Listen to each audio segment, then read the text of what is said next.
買窗簾到底你會揀網購啊，定還是實體店呢？俾3秒時間大家諗一下。答案就係、當然係實體店啦。咁啊，相信大家都有試過喺網上買衫嘅經歷啦。翻到嚟有機會有可能貨不對版啦，唔啱顏色啦，又唔啱尺寸喎。買衫就話啫，幾十蚊你可以掉咗去，但係買窗簾就唔同啦。窗簾係一個咁大嘅面積嘅產品啦，嚟到唔啱尺寸又唔啱顏色嘅時候，你係掉咗去又唔知點樣處理好，仲麻煩，仲浪費咗你嘅時間。所以嚟買窗簾咧，一定要去我哋窗簾城嘅實體店。點解窗簾唔建議大家網購呢？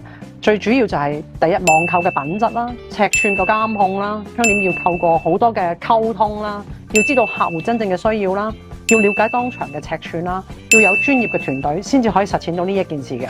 咁咩叫專業嘅團隊咧？就好似我哋窗簾城咁樣啦，由度尺啦，至到製作啦，去到選購啦，甚至乎去到安裝，仲有售後嘅服務啦、保養嘅維修，仲有洗窗簾嘅服務咧。而我哋窗簾城咧，亦都係承包咗呢一啲嘅後面嘅責任。咁喺窗簾嘅選擇裏邊啦，網購只係俾啲好千篇一律、好基本嘅選擇元素俾你哋去揀嘅啫喎。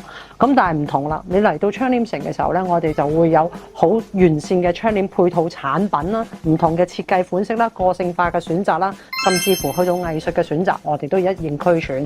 因為窗簾有好多唔同製式嘅功能性嘅產品啦，咁所以喺網購未必會了解到你真實嘅需要。咁所以咧，想買得窗簾安心嘅，就一定要嚟揾我哋窗簾城啦。